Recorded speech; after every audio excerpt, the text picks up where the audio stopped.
Nasema wa inda Shafi'iyya fi dahni sha'ri ra'si, kishafi katika kupaka nywele za kichwani, walihya na ndevu, biduhunin ghaira mutayyib, lakini kwa mapako au kwa kitu ambacho si kizuri. Fidia, utatoa fidia. Si mafuta mazuri umepaka, utatoa fidia. Lakini wala fidia fi istimali, hakutakuwa na fidia katika kuyatumia hayo ambayo ulipaka kichwani, kwenye ndevu ukatakiwa fidia. Hutotakiwa kutoa fidia fi sa'iril badani, ukipaka katika sehemu ya mwili nyingine ambayo si kichwa, si kwenye ndevu. Sawa kama nikaa vizuri Haya, anasema la haraja ala man labisa, hakuna dhambi, hakuna ubaya kwa aliyevaa nguo ya kushona. Labisa manake nguo ya kuvaa, ya kushona, tokava, hakuna ubaya. Vipi? Au tatayyaba, au aliyejitia manukato, lakini nasiyan, hali ya kuwa kasahau. Haitakiwi kuvaa nguo za kushona, haitakiwi kujitia manukato kwa muhrim, lakini hakuna dhambi, hakuna ubaya kwa aliyefanya hivyo hali ya kuwa alikuwa kasahau. Mtu alisahau kwamba sitakiwi kuvaa nguo ya kushona, ukenda ukavaa, lakini kwa kusahau. Ulijitia manukato hali ya kuwa ni muhrim, lakini ulisahau kwamba kumbe sitakiwi kutia, ukajikuta ushatia. Nasema hakuna ubaya. Na hii jamani, kuna hadithi ya Mtume sallallahu alaihi wasallam. Mtume sallallahu akasema kwamba rufi'a al-qalam ani thalatha, kwanza ani nisyan, yumo huyo aliyesahau, aliyefanya jambo kusahau. Hata kwenye sala kuna udhuru miwili tu, an-naumu wan-nisyan, kulala na kusahau. Kwa hiyo jambo ambalo mtu kalifanya kwa kusahau, si kwa kusudi manake, basi anasema la haraja.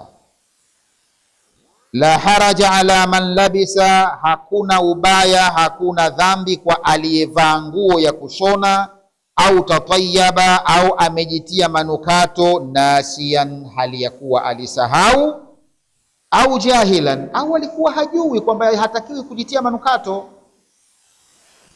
Hajasahau, lakini yeye alikuwa hajui kwamba mimi sitakiwi kujitia manukato, kajitia kwa sababu hajui. Hakuna shida. Idha labisa almuhrim, pale atakapovaa muhrim, au tatayyaba, au akijitia manukato, jahilan bitahrimi, hali ya kuwa hajui kwamba kuna uharamu wa kufanya vile, au nasia, au alisahau biihram, amesahau kwamba yeye yuko kwenye haramu, lam talzimuhu alfidya, huyu halazimikiwi na fidia. Si ya kulisha maskini sita, si ya kufunga siku 3, si ya kuchinja, halazimikiwi na fidia. Ushahidi wa hayo, fa'an Ya'la bin Umayya, kutoka kwa bwana Ya'la bin Umayya, kala, amesema ata Rasulullah sallallahu alayhi, ata Rasulullah, aliendewa mjumbe wa Allah sallallahu alayhi wasallam, rajulu, na kijana. Kijana ndio alioenda, ndio faili wa ata Bijarana, aliendewa mtume na huyo kijana sehemu inaitwa Jarana. Wa alaihi jubba, huyo kijana alikuwa amevaa joho, jubba, kwa hiyo limeshonwa lile, sawa. Tena wa huwa musaffarun lihiyatahu, hali ya kuwa amejipaka rangi ya manjano. Musaffaru, amepaka rangi ya manjano, lihiyatahu, ndevu zake, wa raasahu, na kichwani, nywele zake, katia rangi nywele na katia ndevu nywele, katia rangi nywele na ndevu pia kazitia rangi ya manjano. Ulimi umetangulia. Basi fakala, akasema yule kijana, ya Rasulullah, mjumbe wa Allah, aharamtu bi umrati, mimi nimehirimia umra, wa ana kama tara, na mimi ndio kama unavyoniona hivi, nina mirangi kwenye nywele, nina mirangi kwenye ndevu, nimevaa joho langu hili, inakuwaje? Fakala, mtume akamwambia, ighsil anka sufra, kakoshe hizo rangi ulizozitia. Ighsil anka sufra, kakoshe hizo rangi, halafu wanza anka aljubba, livue juba lako. Vua hilo joho lako, livue. Ukisema juba anajua nini? Sungi haya. Wama kunta sani'an fi hijjika, alafu akamwambia na kile ambacho ulikuwa sani'a, umeshakitekeleza, fi hijjika au sani'a, unachotaka kukitekeleza katika hija yako, fasna, basi kifanye, fi umratika, kifanye katika umra yako. Wama kunta sani'an, na kile ambacho unakuwa ni mwenye kufanya, fi hijjaka, katika hija yako, yale matendo ambayo unatakiwa kuyafanya kwenye hija, basi fasna fi umratika, yafanye yale yale kwenye umra yako. Jamani, umra na hija ni ile ile, isipokuwa kuna tofauti ya vitu vidogo tu. Hakuna kwenye umra, hakuna ukufu bi Arafa, kisimamo cha nini? Cha Arafa. Wakaambia yale ambayo basi yafanye kwenye umra wako. Hadithi rawahu aljamaa, imepokewa na kundi la maulama hadithi, illa Ibn Majah, isipokuwa Ibn Majah. Kwa hiyo hapa ushahidi ni kwamba huyu jamaa alikuwa keshahirimia na amevaa joho lake, lakini pia kajitia na rangi, vitu ambavyo havikutakiwa. Tume hajamwambia hija yako vipi na hivi na hivi, wala hajamwambia chinja na hivi na hivi. Kamwambia tuvua hilo joho lako, kakoshe nywele nini rangi zako, basi ulichokusudia kukifanya katika kile kinachofanywa kwenye hija, kifanye kwenye umra yako. Wakala Ata, akasema bwana Ata, idha tatayyaba, atakapojitia manukato mtu, au labisa, au akavaa nguo ya mishono, jahilan au nasia, hali ya kuwa hafahamu, hajui, au nasian, au amesahau, fala kafaratun alayhi, hakuna kafara kwa mtu huyo, hakuna kafara ya kutoa mtu huyo. Hadithi hiyo rawahu al-Bukhari, imepokewa na Imam Bukhari. Wa hadha bi khilafi ma idha qatala saida, lakini hii hukumu hii iko tofauti, maana pale ambapo idha qatala saida, atapoua kiwindwa. Tumeona huku nyuma kwamba muhrim hatakiwi kuwindwa katika nchi kavu, Sasa aliposema mtu kafanya jambo mahadhuru kwa kusahau, tupo hakuna nini shida. Si kwenye kuwinda. Kwenye kuwinda, hata kama umefanya ulikuwa sijui mimi kama haramu kuwinda, alikuwa najua mmesahau, hukumu yake sio hiyo. Hiyo tofauti jamani, kafara itakuwepo. Wa hadha bi khilafi ma idha qatala saidan, na hukumu hii itakuwa tofauti na pale ambapo mtu huyu atafanya jambo la uwindaji wakati hakutakiwa kuwinda. Hukumu ya kuwinda haijalishi nasian au jahila, awe kawinda aliyakuwa alikuwa anajua lakini kasahau, au jahila, au alikuwa hajui bitaharimihi, hajui kwamba kuna uharamu wa kuwinda yeye. Fa innahu, kwa mtu huyu aliyewinda hata kama kasahau, yajibu alaihi aljaza, atawajibikiwa na kulipa fidia. Aljaza, atalipa fidia. Yakisema nilisahau, nilikuwa sijui, kwa nini? Lianna dhamanahu dhamana almal, lianna dhamanahu, kwa sababu kulipa kwake, dhamanul mali, inaingia kwenye dhamana ya kulipa mali. Yani hukumu yake kuwinda inaingia kwenye hukumu ya kulipa nini? Mali. Kwamba unapoharibu mali ya mtu, yosema nilikuwa sijui mie kama haramu, wewe ushanivunjia gari yangu, sema mimi nilikuwa sijui, tena leo basi utalipa. Tupo sema nilisahau, utalipa. Kwa hiyo kama vile ilivyokuwa hukumu ya mali, ukiharibu unalipa, basi na hii, kwa sababu unakuwa umefanya talaf, umefanya jambo la maharibiko, utalipa, haijalishi ulisahau, haijalishi hujui. Huwezi kwenda kuvuruga mali ya mtu eti ukasalimika kwa sababu mimi nilikuwa nimesahau, alafu ipita hivyo hivyo. Mimi nilikuwa sijui kama haramu kufanya hivyo. Utalipa, utajua baada ya kulipa. Kwa hiyo dhamana yake, tukisema dhamana maana yake kulipa, inaingia kwenye dhamana ya kulipa mali. Wa dhamanul mali, na dhamana ya kulipa mali, yastawi fihi, inakuwa ni sawa katika ulipaji wa mali, al-ilma wal jahl, kujua na kutokujua ni sawa. Ndio kasema mimi nilikuwa sijui. Kujua na kutokujua kwenye kulipa mali ni sawa. Wasahau wal amdu, vile vile ni sawa kwenye kulipa mali, utalipa iwe ulisahau au la abdu au ulifanya kusudi, utalipa tu.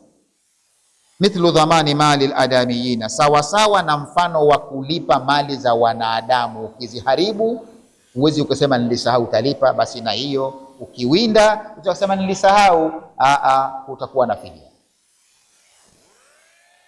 Sawa jamani. Butulani al-haji bil jimaa, kubatilika hija kwa kufanya tendo la jimaa. Jimaa hili kama tulivyoona hapa nyuma kwamba aliposema kwamba mtu akifanya mambo yaliyokatazwa katika haramu, sawa, hakuna shida, ila atatoa fidia tu, hija yake itaendelea, umra yake itaendelea. Na kama kafanya kwa kusahau, kuna mambo haina tatizo, isipokuwa kwenye jambo la kuwinda, basi hukumu hizo zote si kwenye jimaa.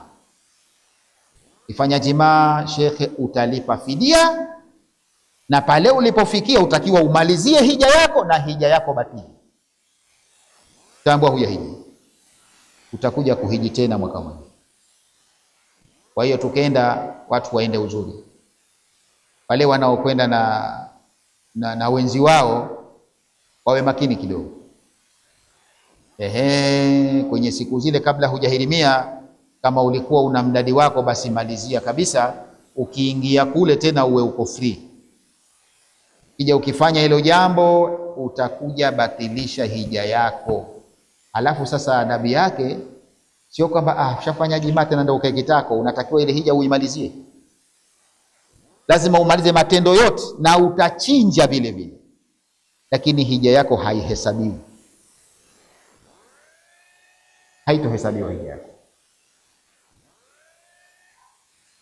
Anasema afta Aliyu, ametoa fatwa Saidna Ali karramallahu wajha, wa Umar, na Saidna Umar radhiyallahu anhu, wa Abu Huraira, pamoja na Abu Huraira radhiyallahu anhum, Allah waridhie wote. Rajula, walimfutia swali kijana mmoja ambaye asaba ahlahu, huyo jamaa alimuangukia mkewe. Tumefahamiana ana kitukizia msembe kamwangukia kichwani au miguuni, mtafahamu.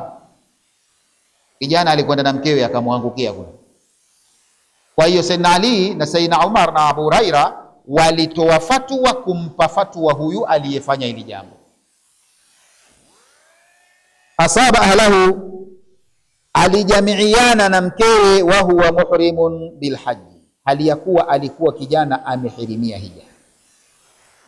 Fakalu, mashekhe hawa wakasema, ambao ni Abu Huraira na Sayyidina Umar pamoja na Ali karramallahu wajhahu radhiyallahu anhu, wakasema yanfidhani, wote wawili mke na mume watekeleze, waendelee liwajihihima, waendelee na utaratibu wao wa kuhiji, wasikatishe, hata yakudhia hijjahuma, mpaka wamalize hija zao, waendeleze. Thumma, kisha wakimaliza, alaihima hajjun qabil, ni wajibu wao kuja kuhiji tena qabil, katika mwaka ujao. Kwa hiyo hutoambiwa kwamba ndio hija mbatilika ndio uzuie tena pale ukae usiendelee. Safari utamalizia, utafanya matendo yote kama wanafanya wengine, lakini utakuja kulazimikiwa kuja kuhiji tena mwaka mwingine.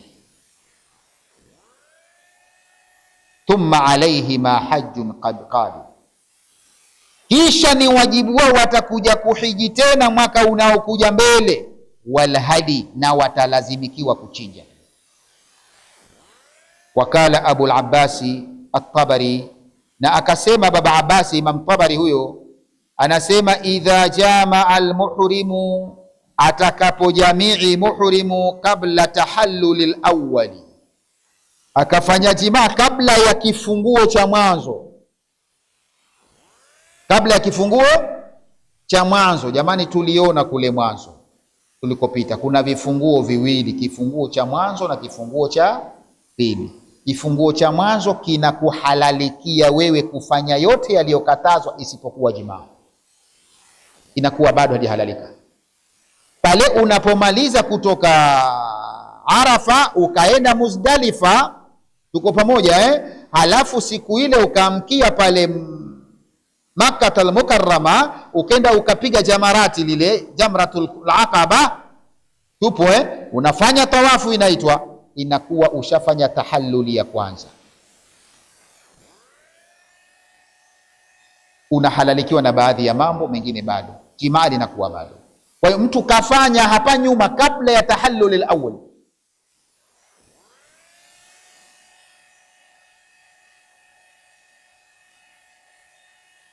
inakuwa kabla ya kufanya ile tawafu jamani, kafanya jimaa kabla ya tahallul awwal, baada ya kupiga jamara kafanya tahalluli, kafanya nini? Jimaa. Basi huyo anasema fasida hujjahu, fasida hijjuhu, itafisidika hija yake.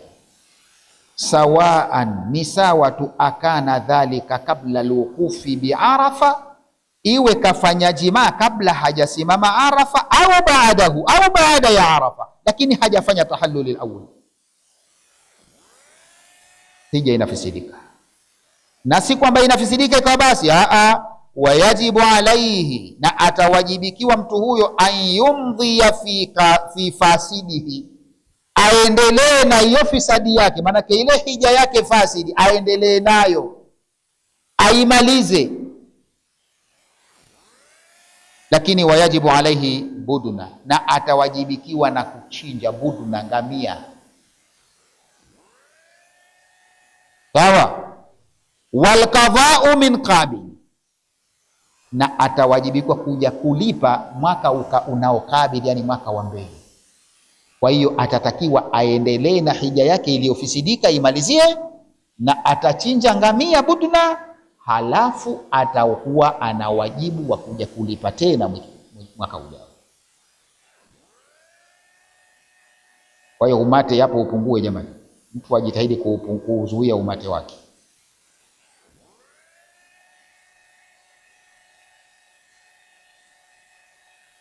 Fa in kanatil mar'atu muhrimatun, akiwa mwanamke amehirimia, kati ya yule mwanamke na mwanamme waliofanya jimaa, sawa. Sasa mwanamke na yeye alikuwa kwenye ihram, waelewana, halafu na yeye akaenda akafanya lile jambo na yule mwenzake mutawaa, kwa kutii, hajakamatwa kwa nguvu. Manake kaitwa, mke wangu twenzetu safari, haya, au pengine endo kashauri twende safari, waelewane hiyo safari yenyewe. Mutawa, yani kalifanya kwa kutii, kwa hiari yake, sio kwamba labda kakabwa hapa ameshahirimia unasema kubaka. Mtu abaka mkewe anaweza kambaka sawa, hajabakwa wani na mumewe yule, hajalazimishwa kwa nguvu, mutawa akafanya, basi fa alaiha, na yeye pia atawajibikiwa almadhi, aendelee fil haki na hija yake hile, asikatishe.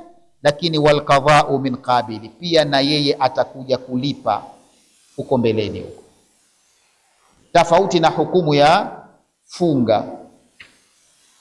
Tofauti na hukumu ya nini jamani? Kufunga. Mtu kama kafunga mwanamke Ramadhani, ingawa nalo lina khilafu, lakini kuna hukumu iliyotolewa na baadhi ya maulama, wakifanya tendo la jimaa mwanamke na mumewe mchana wa Ramadhani, funga hawana, lakini lile fidia la kufunga siku ngapi zile? Miezi miwili, si ndio? Hukumu atafunga mwanamme, si mwanamke. Au kulisha masikini 60 ni mwanamme, si mwanamke. Lakini laisa ala al-ijma', hii ni kala ikhtilafi ulama. Ungesema wote wawili. Sawa Wengine wakafafanua wakafanya tafsiri wasema ikiwa na yeye alifanya mutawa ndo kama hii, na yeye ngoma yatampata, watafunga pamoja hizo siku. Tayari la katozwa nguvu yeye, cheke huo mzigo utakuwa wa kwako. Upo jamani? Kwa sababu yeye mwanamme katozwa nguvu na mwanamke.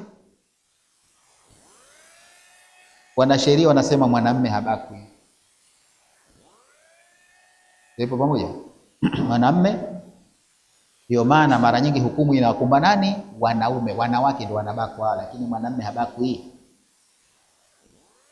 Sawa? Yaani mwanamme habakwi kivipi? Kwamba mwanamme ili afanye lile jambo, tuko pamoja ni mpaka mwili ukubali, tuko pamoja, ukae tayari, si tushafahamiana? Tuko pamoja.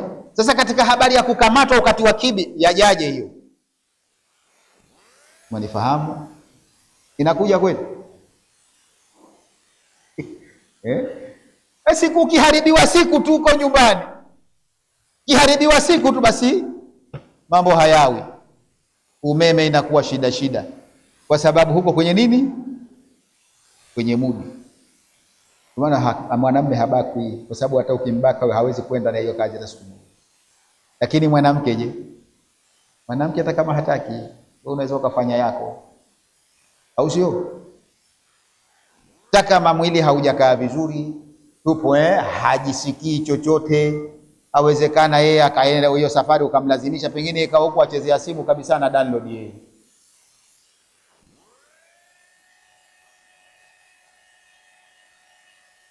Kwa hiyo hukumu hii kwamba wakifanya lile tendo mke na mume wakiwa hali ya kuwa ni muhrim, wamehirimia hija, ikiwa mwanamke na yeye atakuwa kalifanya lile kwa mutawa, na yeye hukumu yake na mume ni sawa. Watatakiwa waendelee kumaliza hija yao, watachinja mnyama wakimaliza kuhiji, lakini hija hiyo ni fasid, watakuja kulipa hija nyingine.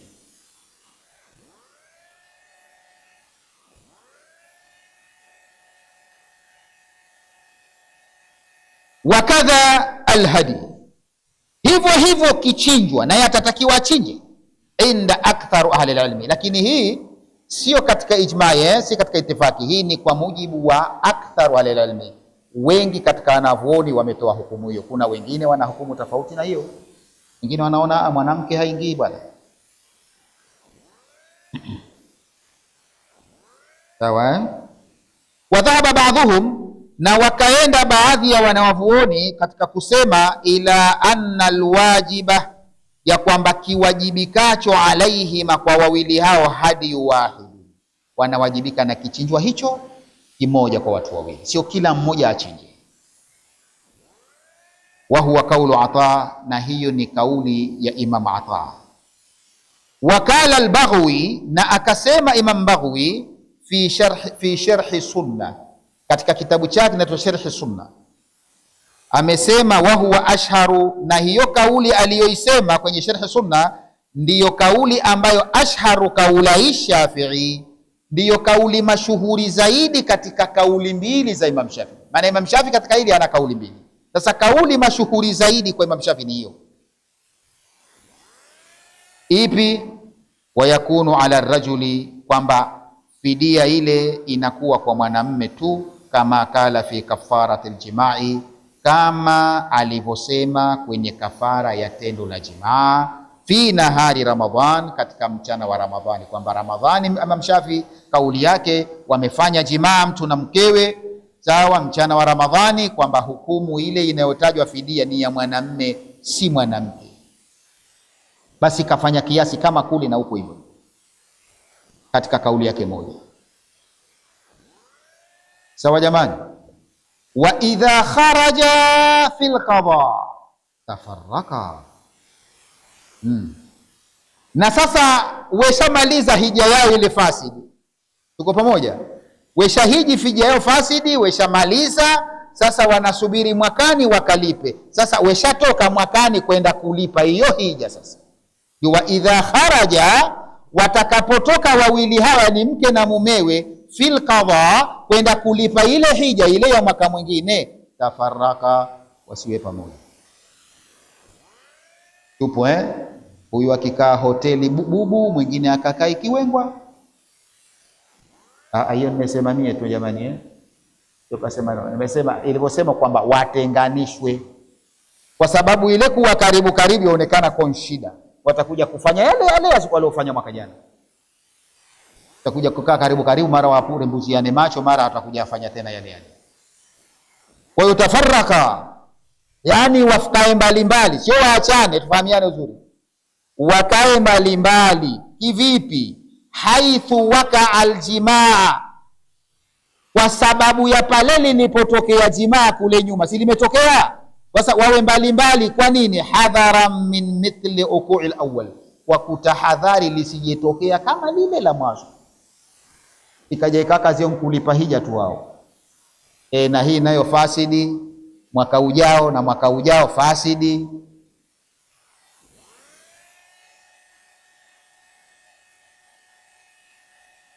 Wa idha ajaza anil budunati, akishindwa sasa kuchinja huyu ngamia, kwamba mtu katakiwa achinje ngamia kashindwa, wajaba alaihi baqaratun, atawajibikiwa achinje ng'ombe. Alitakiwa achinje ngamia buduna, tumeona amefanya jimaa, atakiwa amalizie hija yake fasid na achinje buduna, si tumepita hivyo Sasa buduna hana, kwa sababu mbalimbali, pengine hana uwezo wa kumnunua buduna, au uwezo wanao lakini pengine hakuna buduna, imeshindikana kununua buduna, basi atachinja ng'ombe. Fa ina ajaza, ng'ombe yakishindikana, fasabu minal ghanami, atachinja kondoo 7. Ng'ombe pia akishindikana, atachinja mbuzi 7 au kondoo 7. Ndio ukome na umate wako huo. Fa ina ajaza, haya na hao mbuzi au kondoo 7 akishindwa kupata, huwimal budunatu, watapigwa thamani ngamia bidarahimi, kwa pande wa dirham, kwamba ngamia ana bei gani. Sawa? Kashindwa kumpata buduna ngamia, alitakiwa ng'ombe, kashindwa ng'ombe, alitakiwa kondoo au mbuzi 7, wote kashindwa. Utarudi kule mwanzo kwenye buduna. Thamani ya buduna ni thamani gani kwa dirham? Anapatikana thamani yake kwa dirham ngapi? Sawa? Tukishapata kwamba ngamia ni sasa na dirhamu fulani, mfano sio kasema kama ndio kiasi yake, ngamia mmoja pengine sasa na dirhamu 200, mfano. Sasa wadarahim, tutakuja kukisia sasa hizo dirham 200 nazo taaman, tutakisia chakula. Yani ni kusema kwamba thamani ya ngamia, sawa, itapigwa thamani yake, itashushwa kwenye nini? Chakula. Kama ngamia ni 2,000,000, basi sasa utatakiwa ulishe chakula chenye thamani ya 2,000,000.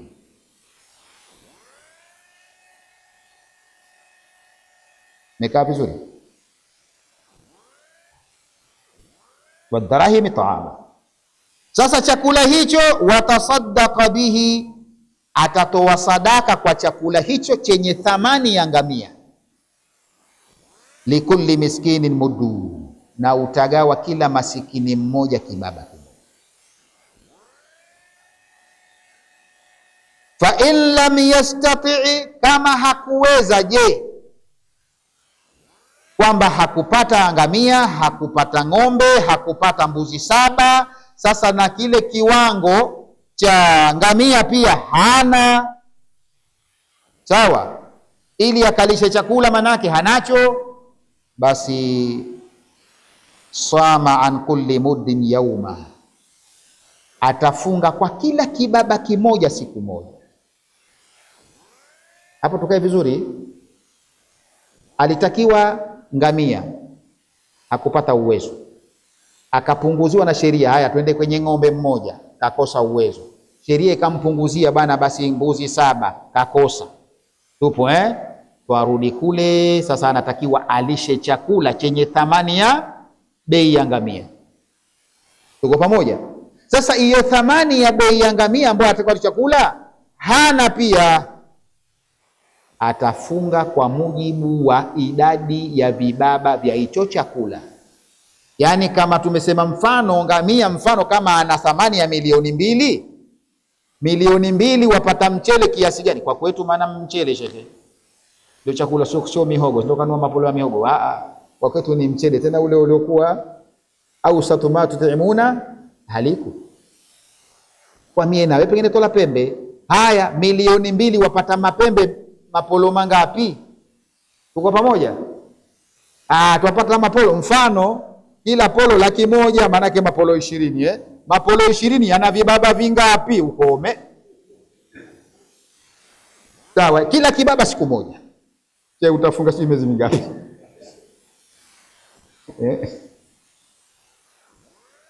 Sasa ukiona ngumu hiyo usiwe mmate. Kwani siku ngapi za hija jamani, mpaka mtu ashinda kujizuia kufanya hilo jambo? Siku ngapi? Si nyingi, sio nyingi jamani, siku 2 siku 3 tu. Lakini kuna watu wengine ngumu hiyo. Kila siku enda mjini. Kila siku pengine mjini enda mara 2 kwa siku. Maana kuna mmoja anasikia tamani kuseniuliza, tunaweka akili sawa Kuna mmoja aliambiwa kwamba lile tendo ni ibada, na kweli ni ibada. Sasa akasomeshwa kwamba sawabu zake ni sawasawa na kumuua kafiri. Sawasawa na sababu kumuua nani? Kafiri. Basi yeye ilikuwa kila anapotaka kuna mjini amwita mke wangu wewe tukaue kafiri. Na halafu sasa usiku aenda akiua mara 2 sio kama sita. Paka mwenzake akachoka. Basi alipomuita mpaka kama tukaua, tuwasilimishe. Siwe tena. Wala tuwasilimishe. Tuwasilimishe sasa. Haya jamani. Mapumziko hayo